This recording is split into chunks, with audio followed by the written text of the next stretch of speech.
Okay, excellent. And our next speaker is Dr. Mohamed Al Hazzazi, and he's speaking to us about HAMT for recurrent diabetic retinal detachment. Good afternoon, everyone. Thank you very much for this opportunity. Again, we have a 55-year-old male. He came to my attention after he has done vitrectomy with silicone oil, and he has detachment under silicone oil. So if you look at this video, you can see membrane, very thin retina. So after removing the oil, I have to deal with this membrane. I have to minimize manipulation in order to keep the attached retina in place and just only deal with the detached retina. Here, superiorly, you can see area which I'm trying to see if there is any chance that it will flat down. However, it looks like there is a bridge elevating the retina, and this has to be dealt with just only snipping the attachment and the fibrosis, and with the help of the peripheral carbon, it was flat under the BFO. Now I'm trying to minimize the shedding of RPE onto the surface of the retina to decrease the BVR. So I said, why we're using only amniotic membrane and the macular hole? Why not to cover a large retinal breaks like this? So after doing the laser, I covered one of the large break with amniotic membrane. Now this is always a tricky if you are, trying to unfold a large batch of amniotic membrane. It's usually easy to be manipulated outside in the fluid, but once you put it under the perfluorocarbon, it will contract and it will be like one ball. So I lift it again outside the perfluorocarbon bubble. Now you see with the just simple manipulation by manually, I was able to hold it in one hand, then trim it, because I found this is maybe very large for the hole.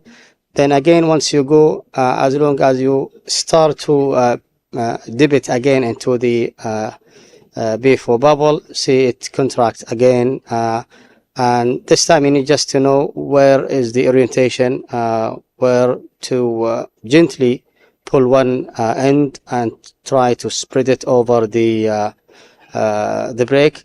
And you can see I was eventually successfully able to spread the amniotic membrane over the large break temporarily. If I'm going to do something maybe different, because I notice I don't have the post-operative photo, but I noticed that this is a fresh amniotic membrane. It contracts soon after the surgery. So if I'm going to do something different, I may use a large one. I'm placing a small one because actually we do have an eye bank in the hospital. This is why in 10 minutes I was able to get the amniotic membrane, and the decision was intra-op. And I put one on the macula, not for any reason, except because I have a lot of amniotic membrane, so I want to cover everything. And I discovered at the end that I have an amniotic membrane with some retina left in place. So that's it. Thank you very much.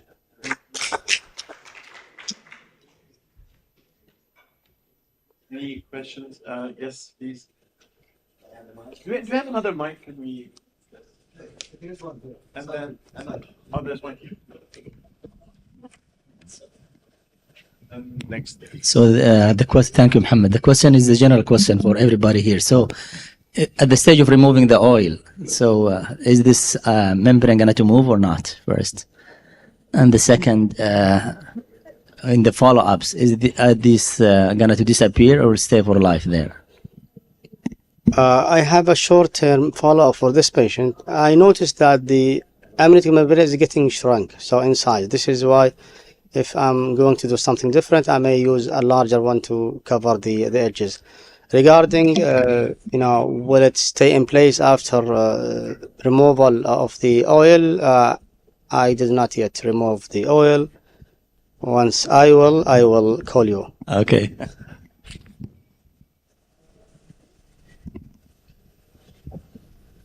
But maybe this same question. What about if you place it for a macro hole, and either it's under gas or under oil? Does it detach from its place after the gas, vanish, or after the oil is removed? I think it's the same.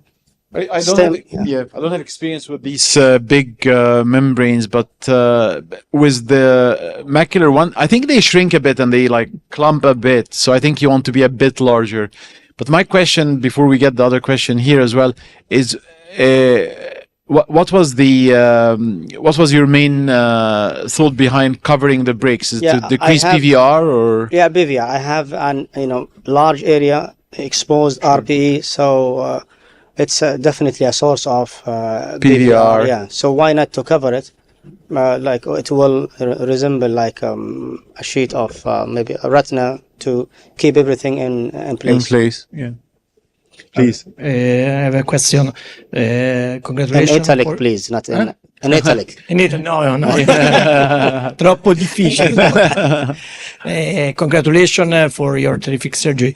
Did you try any other patch, like, for example, Tenon patch or something else? Because I recently have just a couple of cases with because I didn't have the chance to have amniotic membrane, and I used just the Tenon patch, and it was quite good. I totally agree that our purpose, our aim is just to patch our RP in order to avoid the PVR. And for example, Barbara Paolini used even the pericardium tutto patch, like it's very nice. Yeah. And the other things, you think that is mandatory, is necessary to take laser, to get laser treatment? No, there is a break. I'm lasering the brake. Yes, but if you cover just the brake, probably you should avoid. Maybe because laser make more inflammation. Inflammation can get rise to something. Honestly, this is a recurrent retinal detachment. So I'll try to use every single weapon I have. So sure. I don't feel comfortable to leave it without laser. So yeah, this is the only thing. Yeah. Would anyone have laser than gas? No. Just laser than gas. If allowed to me, yeah, it is a large break, so that's make sense to trying to. But as you are doing laser, already there is an inflammations.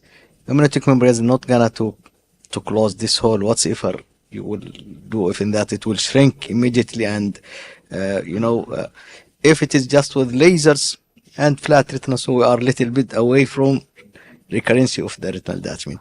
We do a lot of retinectomy in the periphery and the peer, choroids and RBEs. So I think so. Amniotic membranes will not help too much here. If I would like to do something, I can try it without anything else, without lasers. If you would like to make sure it's working or not. Shedding RBE is already there.